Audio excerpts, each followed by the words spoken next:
এই যে দেখো ছাদে মিলেছি, আজকে রোদ বেরিয়েছে, এখন রোদটা কমে গেল। এবার তুলে নেবো, সব গরম হয়ে গেছে সমস্ত জামা কাপড়।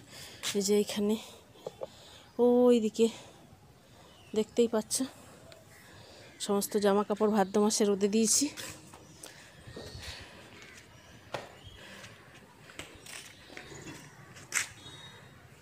এইখানে সব তারগুলোতে দেয়া ছিল, তুলে নিয়েছি, সব কিছু তুলে নিয়ে গেছি, ভুলে গেছিলাম ভিডিও করতে। চলো এখন এইগুলো সব তুলে নিই, গরম হয়ে গেছে। একটা আলমারির পুরো সমস্ত জামা কাপড় যা ছিল সব দিয়ে দিয়েছি একদিনে। চলো এখন তুলে নিই। জামা কাপড় রোদে দেওয়ার আনন্দেতে তোমাদের সঙ্গে এন্ট্রিটা করতে ভুলে গেছি। শুভ সকাল বন্ধুরা, তোমরা কেমন আছো? নিশ্চয়ই ভালোই আছো। আমার একটি নতুন ব্লগে তোমাদেরকে স্বাগত। আর অনেক বছর পর ভাদ্র মাসে জামা কাপড় রোদে দিলাম, আর আজ রোদটা এত সুন্দর হয়েছে দেখে লোভ লেগে গেল। তাই ভাবলাম যে অনেক বছর পর, আর যেহেতু আমার শরীর খারাপ ওই জন্য দিই না, মানে বরকে জিজ্ঞেস করলাম যে একটু জামা কাপড়গুলো রোদে দেবো এবছর, বলে দাও। ও শুদ্ধর সঙ্গে তুলে দিয়ে এসেছিলো ছাদে, দুজনে মিলেই ছাদে দিয়ে এসেছিলাম, দিয়ে যে রোদে দিয়েছি। দিয়ে এখন গোটা ঘরে 3টে ঘরেই সব মিলে দিয়েছি। এখন ঠান্ডা হোক, সন্ধেবেলা তারপরে ভালো সুন্দর করে ভাঁজ করে আলমারিতে গুছিয়ে রাখবো। আর এত জামা কাপড় সন্ধেবেলাতেও ভাঁজ করে উঠতে পারবো না। চলো যতটা পারবো চেষ্টা করব।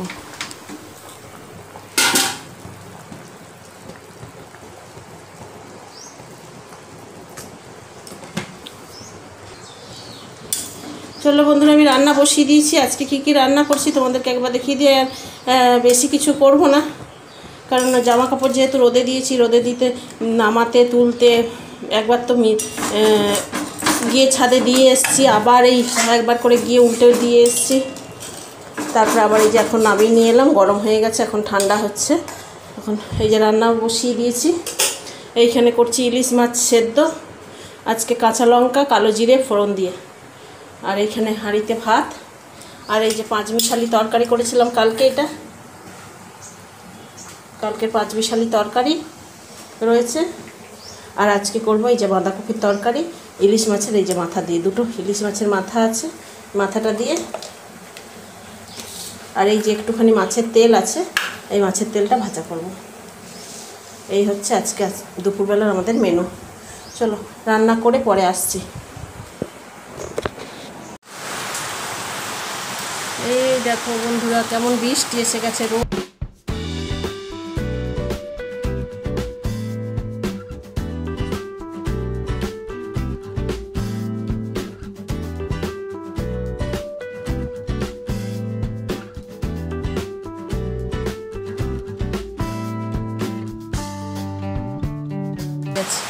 বড় বড় ফুটা দেখতে পাচ্ছি।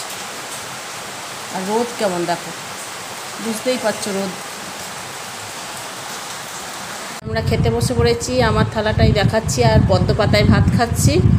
এইখানে ভাত, এই মাছের তেল ভাজা, এইখানে পাঁচমিশালি তরকারি, ওইখানে ইলিশ মাছের মাথা দিয়ে বাঁধাকপির তরকারি, আর এই হচ্ছে ইলিশ মাছ সেদ্ধ, কালো জিরে আর কাঁচা লঙ্কা দিয়ে সেদ্ধ করেছি। এই হচ্ছে আজকে আমাদের দুপুরবেলার মেনু। চলো খাওয়া দাওয়া সেরে নিই।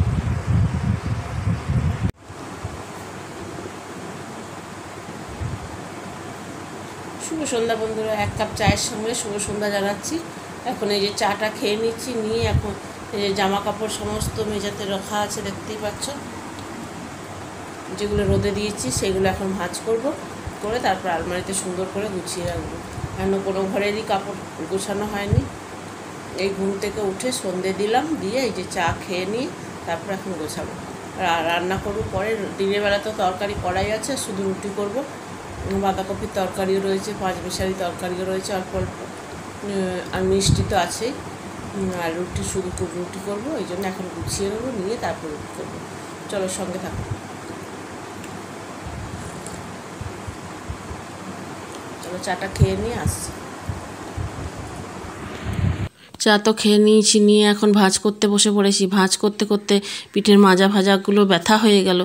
এত জামা কাপড়, আর প্রত্যেকটা কাপড় খুলে খুলে ভাঁজ করতে হচ্ছে ভালো করে, না হলে ভাঁজে ভাঁজে কেটে যাবে। যেদিকে ভাঁজ ছিল তার উল্টো দিকে আবার ভাঁজ করছি, সেই সব ভাঁজ করতে করতে অনেকটা রাত্রির হয়ে গেছিলো। আর এইসব ভাঁজ করতে করতে মাঝখানে একবার গিয়ে একটু আটাটা মেখে রেখে দিয়েছিলাম যে একটু নরম হোক, তারপরে রুটি করব।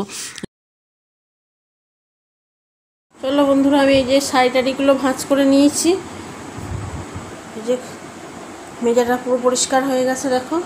এখনও ওই ঘরে আছে কিছু। আর এখন আটা মেখে নিয়েছি, এগুলো ভাঁজ করতে করতে মাঝখানে একবার গিয়ে আটা মেখে নিয়েছি। এখন রুটিটা করে নিয়ে এসে তারপরে এইগুলো সব আলমারির মধ্যে গুছিয়ে রাখবো। চলো তোমাদেরকে দেখিয়ে দিই ওই ঘরে কী কী এখন রয়েছে। এই যে দেখো, এখন এই ঘরে এত সব জামা কাপড় পরে আছে, এইগুলো ভাঁজ করা হয়নি, এখনও ভাঁজ করতে হবে সমস্ত। এখন রুটিটা করে নিয়ে দেখি যতটুকু পারবো করবো আজকে, নাহলে রেখে দেবো। আর ভালো লাগছে না, শরীরটা ভার টানছে না। চলো পরে আসছি।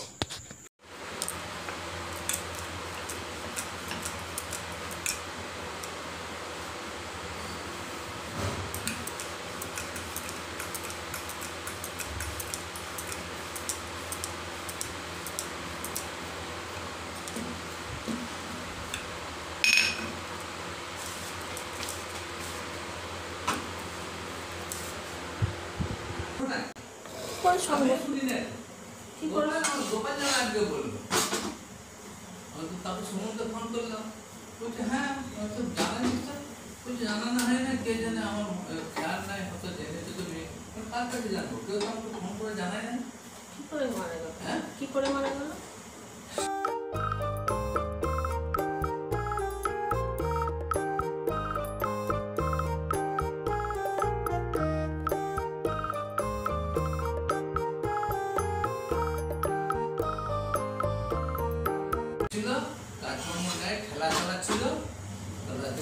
দেখো বন্ধুরা, আমার আলমারিটা গোছানো হয়ে গেছে। আগের দিনে রাত্রিবেলা আমি গুছিয়ে উঠতে পারিনি, কিছু রয়ে গেছিলো আজকে সকালবেলা। আজকে পরের দিনে সকালবেলায় আমি কিছুটা বাদবাকি যেগুলো ছিল সব গুছিয়ে নিয়েছি। এই যে কিছু কাপড় হ্যাঙ্গারে ঝুলিয়ে দিয়েছি, আর এই যে এখানে রেখেছি, এখানে নিচেও। রাত্রিবেলা রুটি করার পরে খাওয়া দাওয়া করে শুয়ে পড়েছিলাম, আর সে কোমর ব্যথা হয়ে গেছিলো, ওই জন্যে আর গোছানো হয়নি। আর পরের দিনে সকালবেলা ঘুম থেকে উঠেই সমস্ত যেগুলো বাকি ছিল সেই সবগুলো ভাঁজ টাজ করে এই যে আলমারির মধ্যে সব সুন্দরভাবে গুছিয়ে নিয়েছি। ওপরের তাকটায় রেখেছি সমস্ত সোয়েটার, আর দুটো তাকে এই যে কিছু কাপড় ঝুলিয়ে রেখেছি, কিছু কাপড় ভাঁজ করেও রেখেছি। আর এই যে দরজায় ভ্যানিটি ব্যাগগুলো রেখেছি, আর সমস্ত জামা কাপড়, সায়া, ব্লাউজ যেগুলো সব সুন্দর করে ভাঁজ করে গুছিয়ে রেখে দিয়েছি। চলো গোছানোটা কেমন হয়েছে তোমরা কমেন্ট করতে ভুলো না। আবার একটা নতুন ভিডিও নিয়ে আসছি, ততক্ষণের জন্য টাটা।